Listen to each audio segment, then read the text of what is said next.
Hey buddies, welcome to AmassGames. My name is Simon. It's doing our setup, play and review for the game Aeon's End, the Depths. So this is the second edition. This is also a game which kind of came out with Aeon's End. But as you can see, I don't actually have that and I'm playing it with Outcast. It doesn't matter, they're all interchangeable. But this is not standalone. So unlike Outcast being a standalone expansion, this one you do need to mix up with other stuff. So I do have some Outcast stuff I've been playing with so far.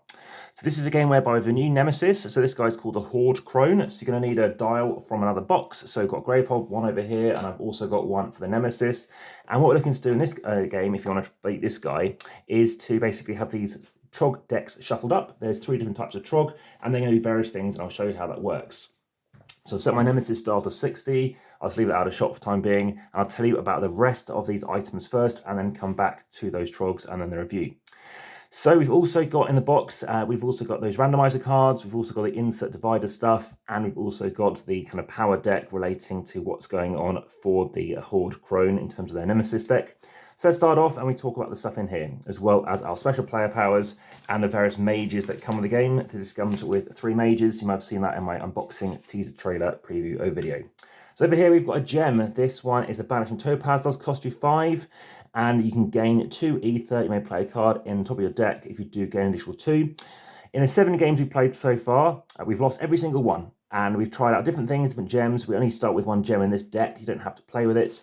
But we've chucked in stuff such as Unstable Pyrite, which is worth 2, and also Helix of Amber, which you can check in other videos for Outcasts. This one gains 2 as well. So it does give you 2, which is nice.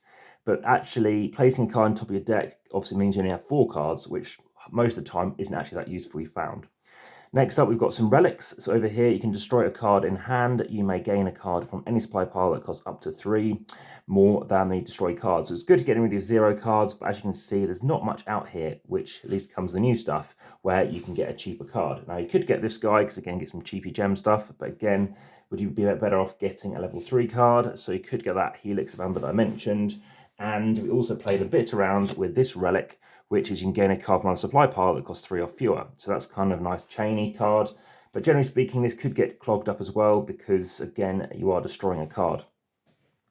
Over here, we have the Void Bonds, which is quite nice, a standard for cost to deal 3 damage, and you can play any player's prep spell. They cast any of them, which is great because each player could have this and it pings and pings and pings, which is lovely. Again, and we still haven't won. We have got down to 1 health against the Nemesis, and then each of us happens to exhaust because it kept on unleashing, obviously, when you exhaust.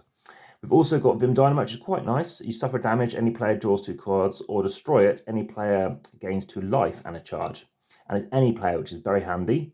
And in some respects, it's quite nice because you can, in some respects, you're suffering 1 damage, and what you're gaining out of it is obviously it cancels each other out.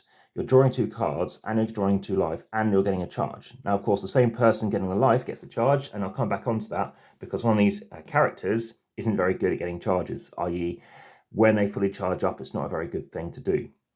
But it is thematic. Next, we have Combustion, deal 2 damage to a minion, deal 2 damage to another one. Very helpful because all these minions in the deck are all worth 2 and 2 only in terms of health. Over here, Devouring Shadow, once prepped, it's quite nice because you can destroy a card in hand. However, that deals 3 damage, and most of the time you don't want to clog up a space and you kind of want to just fire it off.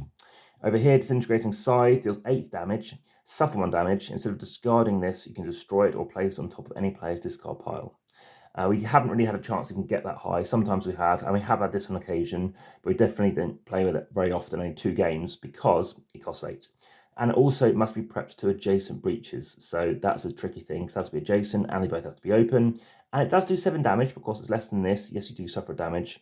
And it's divided however you want, though, between Nemesis and any number of minions. So that's good. I'll come on to our player abilities first. So let's start off with the guy down the bottom here. We have Nim. So he's the apprentice, which is why when you fully charge up, if you want to activate it, which you wouldn't, you're discarding the top card of the Nemesis deck, so it's going to get stronger. And if it's an attack card, it's even stronger. So that's terrible. Bad stuff. It comes with Cinder though, which is good. Standard 1 damage like a spell or a spark. However, you can gain 2 ether, which is nice. Next up, we have got the Obsidian Shard. So this is Reeve. This person starts at 2, and this time you can either get 1 ether or you can suffer damage to get an additional 2, which I think is quite nice as well. And yeah, it can deal 5 damage to a minion, 3 to another. Not good against these guys, but is good against the basic ones, of which you might even have many in there. Then up, you've got Eternal Amber. So this is Ziana. So the last one was an elite. This person is Ziana, who is a renegade. She's had her arm lopped off, the other person's had their arm lopped off, which is kind of why she suffers damage. So she's suffering even more damage to do stuff. This, though, is Anna, and she does 1 damage. It's a standard, or you can cast one of your prep spells without discarding it. So that's quite nice. We think that was the best character of the 3. So let's move on to this, and we'll come on to this in the review. So over here, these are the new cards you get. So it's power 2, no trogs in play, otherwise unleash twice. Otherwise, Gravehold suffers 2 damage.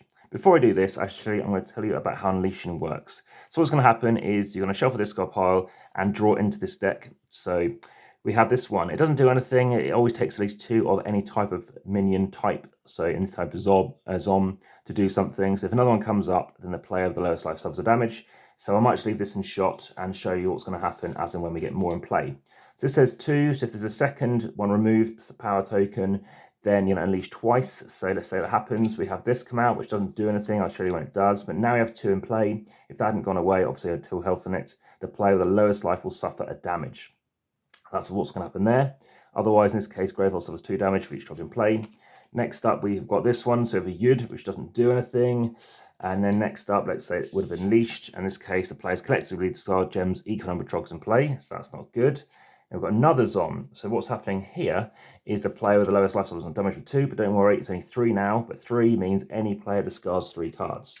So that's what's going to happen. Any player discards 3 cards because now 3 Zoms in play. Then we have a 4th Zom in play. So in this case, Gravehold's going to suffer 1 damage for each trog in play. So all of these 6 will go. Sorry, 6 damage done to Gravehold, and then all the Zoms will disappear. Now, imagine you've now got a discard pile. The next time we unleash, so let's go through the next card up, which would be this one, unleash twice. These cards can get shuffled back into this deck. Now, all the meanwhile, maybe you're damaging a nemesis, but as you'll see, you will not last long, because then we've got a second Yud, which means any player suffers 2 damage. What was the next card we're looking through? Unleash twice, then discard a trog in play. So let's reveal this one. It's our third Yud, any player suffers 3 damage. So great, but then you can lose a trog, so let's lose 1 in play.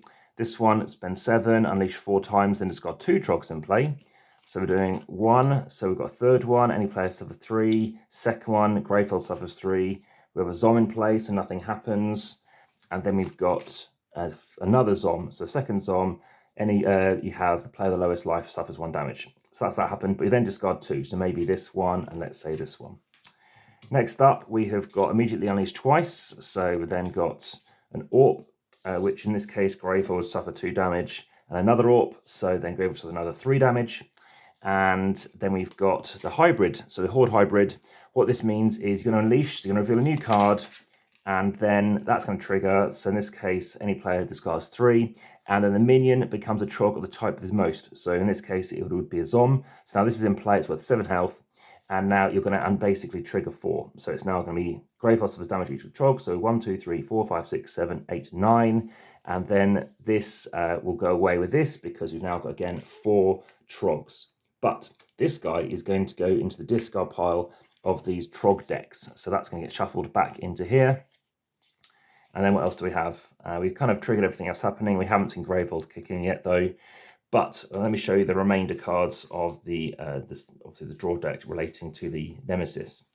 But as you can see, it's quite a lot of stuff going on. It does kind of snowball. You need to keep an eye on it. Like I said, we've got down to 1 health and then we've lost. So it has been extremely close.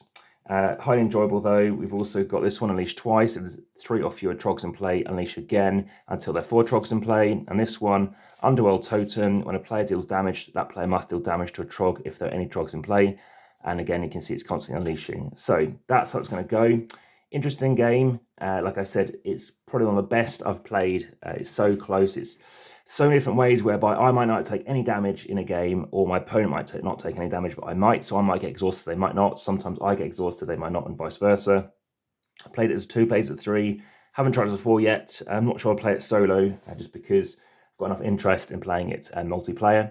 But yes, that has been that first expansion I'm telling you about for the depths, but I have got other mini expansions, or I guess small box expansions to show too. Again, you do need to make sure you have other stuff because there's not enough stuff to play with otherwise, and hence why they don't give you a dial, etc. A dial would be nice, but I guess you do get used to using it with obviously those big box expansions.